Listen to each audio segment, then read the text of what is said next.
ইতালিতে স্বাভাবিকভাবে বাঁচতে হলে এই তিনটি জিনিস না থাকলে জীবনটা অনেক কঠিন, আর এই তিনটি জিনিস থাকলে জীবনটা অনেক সহজ হয়ে যায়। নাম্বার 1 ইতালিয়ান ভাষা, নাম্বার 2 ডকুমেন্ট, নাম্বার 3 কাজের দক্ষতা। আজ বলবো কেন এই তিনটি এত জরুরি, মন দিয়ে শুনুন। নাম্বার 1 ভাষা। ভাষা শুধু কথা বলার মাধ্যম না, ভাষা হলো আপনার শক্তি, আপনার কণ্ঠ। যদি আপনি ভাষা না জানেন, আপনি আপনার মনের কথা বলতে পারবেন না, আপনার অধিকার বুঝতে পারবেন না, অফিস, হাসপাতাল, স্কুল, বাসায় ইত্যাদি নিজের জায়গা করে নিতে পারবেন না। শুনতে খারাপ লাগলেও একটা সত্যি কথা বলি, যে কথা বলতে পারে না সে যেন বোবা মানুষের মতো। সে দেখছে, বুঝছে, কিন্তু নিজের পক্ষে দাঁড়াতে পারে না। ইতালিয়ান ভাষা জানলে মানুষ আপনাকে সম্মান করবে, কথা শুনবে আর সুযোগ দিবে। ইতালিয়ান ভাষা শেখা মানে বিলাসিতা না, ইতালিয়ান ভাষা শেখা মানে আপনার স্বাধীনতা। এখন আসি নাম্বার 2 ডকুমেন্ট। ধরুন আপনি খুব ভালো ইতালিয়ান জানেন, কিন্তু আপনার ডকুমেন্ট ঠিক নেই। অনেক জায়গায় আপনাকে কাজে নেবে না। কেন?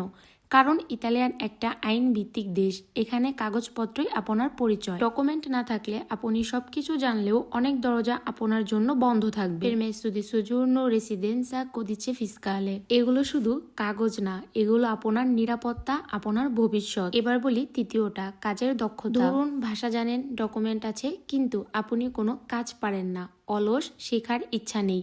দিন শেষে মানুষ কি দেখে জানেন? কাজটা ভালো হলো কিনা। ইতালি ও পৃথিবীর কোথাও আপনাকে টাকা এমনিতেই দিবে না, কথার জন্য দেয় না, টাকা দেয় কাজের জন্য। আপনি যদি শিখতে চান, নিজেকে উন্নত করতে চান, ছোট কাজকেও যত্ন করুন, মানুষ আপনাকে ধরে রাখবে। মনে রাখবেন, দক্ষতা মানে মূল্য। যার যত দক্ষতা আছে তার তত মূল্য আছে। এবার বলি ভাষা, ডকুমেন্ট, কাজের দক্ষতা তিনটার সম্পর্ক। এই তিনটা আলাদা না, এগুলো একে অপরের সাথে জড়িত।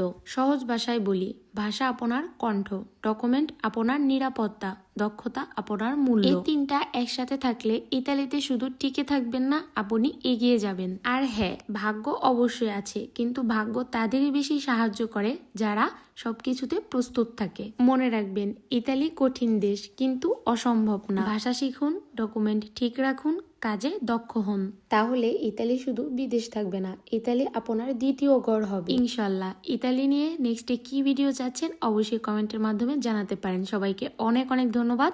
সবার জন্য দোয়া রইল, আমাদের জন্য দোয়া করবেন। আজ এই পর্যন্তই, আল্লাহ হাফেজ।